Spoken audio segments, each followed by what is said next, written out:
How to check last AirDrop on iPhone. To get started, first of all go ahead and open up the Files application on your phone. The iPhone Files app allows users to view, organize, and share files from various locations, including local storage, iCloud Drive, and third-party cloud services like Dropbox and Google Drive.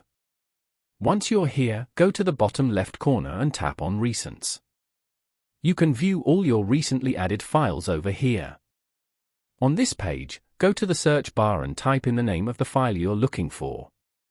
Then, tap on Browse at the bottom right corner.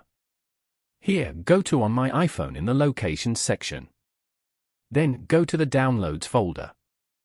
You can view all your downloaded files over here. Following these steps, you can easily check last AirDrop on iPhone. Thank you for watching. Please leave a like if this tutorial helped you, or leave a comment below if you have any questions related to the video.